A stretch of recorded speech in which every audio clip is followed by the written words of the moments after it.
Well, hey guys, I'm Nick and welcome back to Sci-Finatics. Well, today we're talking about Ghostbusters Frozen Empire. I've just gotten back from the cinema, having seen this film on its premiere day, and I'm going to talk about what I thought about this movie. Whether I thought it was good, whether I thought it was bad, whether it met my expectations, was under my expectations or exceeded my expectations.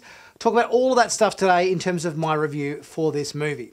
So let's get right into talking about that. So I was really positive about this movie, seeing all the promotional material for the film, all of the trailers, the little sneak peek scenes that came out. They all looked great and had me so excited to see this new Ghostbusters movie.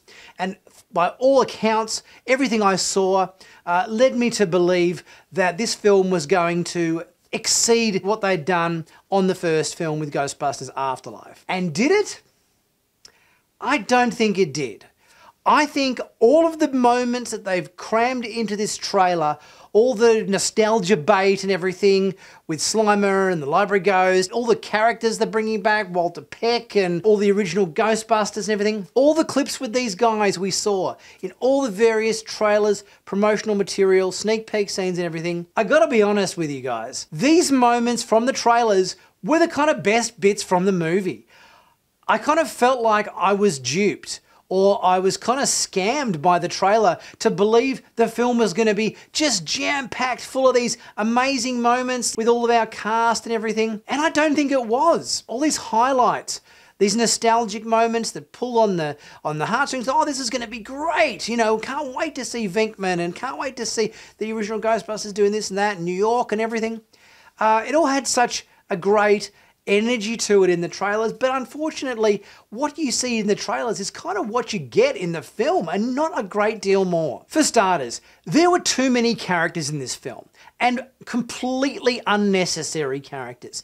Everybody was vying for screen time. You not only had the original Ghostbusters with Venkman and Ray and Winston and Janine, Walter Peck character popping in as the mayor, and then you've got all of the Ghostbusters from the previous film, Grubison, Callie, Phoebe and Trevor, and Podcast, and Lucky, and it's like, there's so many characters in this film, and they're all vying for screen time. And as a result, nobody shines as brightly as they could have because every character is a peripheral character. No character in this film has a really great chance to stand out. You get these little tiny moments and then they're gone because we have to go to see what other characters are doing. So nobody really gets a good amount of screen time. It's spread throughout this overly bloated cast of characters that we didn't need.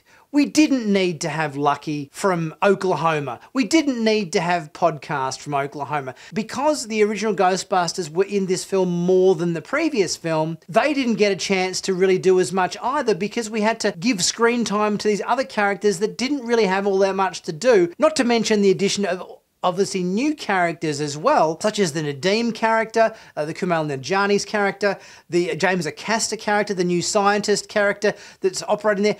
Oh my God, so many characters in this film. And it's just like, God, my God, how many people are we going to cram into this film to a film that is under 2 hours long? The film is only like 109 minutes long, but yet it has got so many characters in it all vying for this screen time. My second observation of this film is it was too dour. It was dour. We had Phoebe being a bit moody and a bit broody, and she kind of got sidelined from the Ghostbusters early on in this film. And then she kind of mopes around for a lot of this film, and then Trevor, her brother, doesn't really get much to do either. It could have been so much more fun. I think I might have laughed out loud once through this whole film. And I came into this movie really wanting to be entertained and really wanting to love this film. I wanted it to hit all those notes that I'd been led to believe it was going to hit by the trailers. There were also moments in the trailers that weren't even in the film. Scenes with Paul Rudd talking about being literally scared to death. Scenes with Paul Rudd on the top of a building going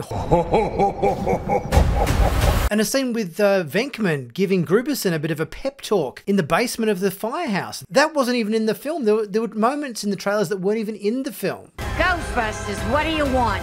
That's messed up. I kind of felt like the moments that we'd seen from the trailers, like the addition of Slimer, the addition of the library ghosts and stuff like that were exclusively put there as nothing but nostalgia bait. From what we saw in the trailer, the encounters with Slimer, with Trevor and stuff, dealing with him in the attic of the Ghostbusters firehouse with all the big pile of chocolate bar wrappers and everything, this was essentially as much as we saw these characters in the film. There was not really any appearances of them beyond what we saw in the trailer. No purpose being in the film beyond just to be a sneaky way to trick people with nostalgia bait to get you into the cinema. Likewise, we saw the mini Stay Puffs as well in this film, and again, they didn't really have that much involvement beyond what we'd seen in the trailers as well.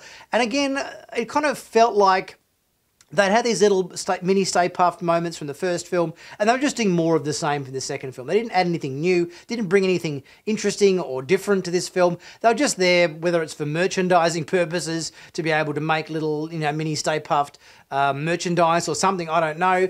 There wasn't really any need for them to be in the film either. They didn't contribute to the plot. But let's talk about the plot. The big plot with Goraka, the big bad, Gozer level villain, which is set up really, really nicely at the start of the film. I think the opening of this film was almost like the best part of the film, where we saw a flashback to 1904, firemen coming to deal with this situation in a hotel there, where we see the results of what Goraka, the evil ghost there, has done to everybody, frozen an entire room of people and everything, which is we saw a little moment from the trailer and everything. This was interesting, and then we got to see this pretty cool opening with Paul Rudd and Trevor and Phoebe and Callie in the Ghostbusters Ecto-1, zooming through the streets of New York, chasing down this Hell's Kitchen sewer ghost, which was a great sequence. I thought, oh, this is good. This is a lot of fun. This kind of led me to believe this is going to be a fun movie, which is obviously they showed that almost entire sequence as a sneak peek scene for the film, because it's a good sequence. It's exciting. It's got a bit of action. It's got a bit of humor in there, and it works really, really well. But then the film takes on a dour note after this. And all that fun that we saw at the start with this opening kind of gets drained away, and it ends up becoming a very domestic film about, Phoebe being a 15-year-old and she can't legally work for the Ghostbusters because even though she's very brainy and very smart, she, basically Mayor Peck or whatever says that she can't do it because she's a minor and da-da-da. And then we end up getting her moping around the place or whatever, and she can't work at the Ghostbusters and she gets sidelined and everything for a large part of the rest of the film. So what fun moments we kind of started in this movie just kind of feel like they just drained away, and we ended up, for pretty much the first 60% of the film, being really, really slow. It was very slow, it dragged along, it didn't kind of feel like it was going anywhere, and it kind of felt like once we got the orb with the big baddie opened up and unleashed on New York, which didn't happen until over halfway through the film. It was like about 60% of the way through the film, and up until that point, it was kind of just meandering along in this kind of very domesticated, very sort of solemn kind of way, and it's like, where's all the fun gone from this film? It just seemed to be lacking. And the way that they set up the Goraka baddie, he seemed like a big bad. Now, this guy can freeze proton streams and everything. Like, oh, he's going to be a tough one to crack. Talk about, when all your kit of technology fails you and it's not working properly, it's like, oh, how are you going to kind of deal with him? So I kind of feel like they kind of set him up to be a really, really big baddie that was going to be hard to beat. But at the end of the day, I don't think he was very hard to beat at all. The Nadim character, being a very sort of slapsticky kind of character, being defeated by an idiot almost, which sort of then obviously reduces his stature as the big baddie character quite substantially. When you get a guy who's a bit of a doofus kind of character, be the way that he's defeated, it's like, how big and bad were we meant to be scared of this new character when he's kind of defeated by the comic relief buffoon character? There's a lot of opportunities in this film for it to be very creepy, to bring that horror aspect back to Ghostbusters. When they had the lab there with a lot of creepy ghosts and everything, in it. There was a few moments there where the containment went down and everything, and I thought, oh, here's a real good opportunity for some real scary moments, some jump scares and everything to come back to Ghostbusters. And it kind of didn't go anywhere. Like, we kind of had the containment shut down. We think all these ghosts are going to come out and we're going to get some really good kind of, that horror aspect, which was in the original film. Didn't kind of get there. We had some pretty creepy looking ghosts, but they weren't really allowed to come out of their box. There was one, ghost that just was a bit more of a comic ghost that would bounce around and inhabit different inanimate objects. Could have done so much more with this moment in this film. And I sort of felt like it needed a few of these really scary moments, but it sort of fell a bit flat. Phoebe in this film, while she's being sidelined and on the outs, a bit of a, brooding kind of teenage, dour kind of phase or whatever, makes friends with this female ghost, Melody.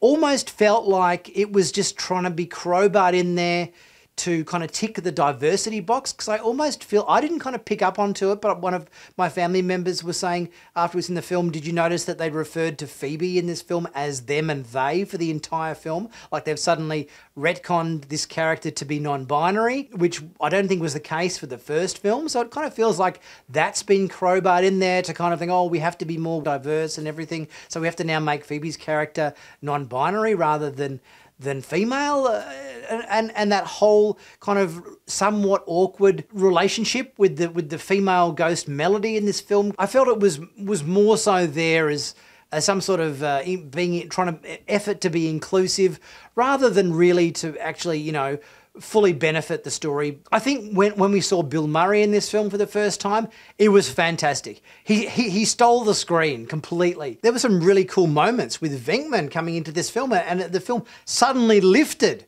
And then I very quickly realized that this was kind of all we were going to get from Venkman, and that essentially Venkman's entire involvement with this entire film is pretty much what you see in the trailers. I kind of really felt like I was ripped off. Like, the trailer led me to believe that this was going to be what the film was going to be like. It wasn't. It wasn't at all. It was definitely a case of pretty much all the promotional material, basically showing all the best moments from the film and not a lot beyond that. There's also a kind of a weird side story as well with Paul Rudd's character trying to be accepted by the family and, be a bit more of a dad to the kids and everything. There was a couple of funny moments there with him trying to kind of, assert his, dad vibes and everything, but and then at the end there was this sort of weird awkward moment where sort of Phoebe calls him dad. That just sort of like it kind of struck me as a bit fake and a bit forced. The other thing that the trailer led me to believe that obviously Janine, Annie Potts' character, was going to have a bigger part in this film as well. We see her donning the Ghostbusters overalls and everything, and Venkman says in that scene, Melnitz in uniform, hey, and you go, oh great, like Janine's going to be part of the Ghostbusters now.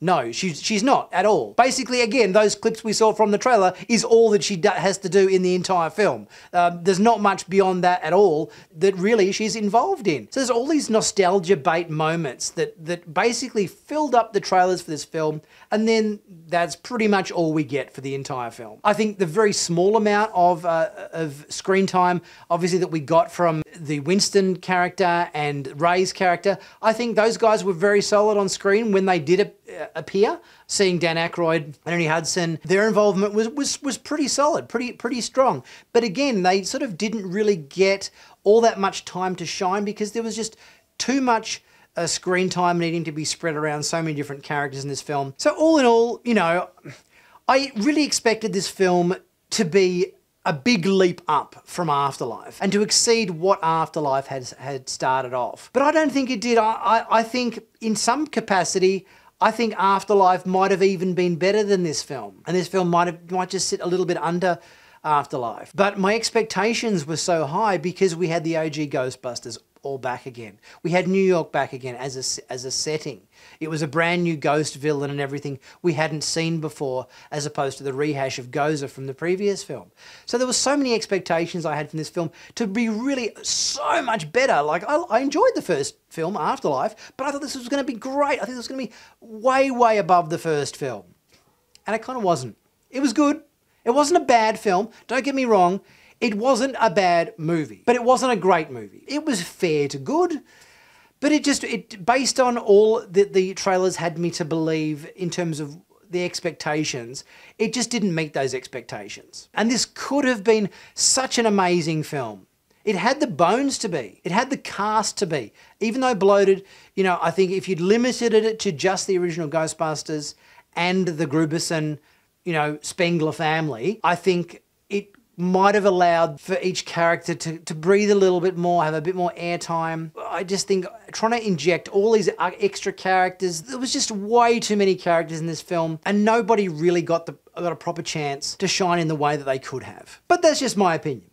Guys, let me know what you think. Please leave a thought in the comments section, and we'll get chatting about what your impressions were on Ghostbusters Frozen Empire.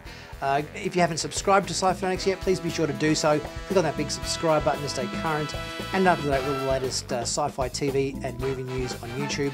And be sure to also check out my merch in the merch store. Plenty of cool sci-fi themed t-shirts, hoodies, mugs, caps, all that sort of stuff at really good prices. Help support the channel and pick yourself up a bargain at the same time. I'll be back very soon with the next video. I'll see you guys soon.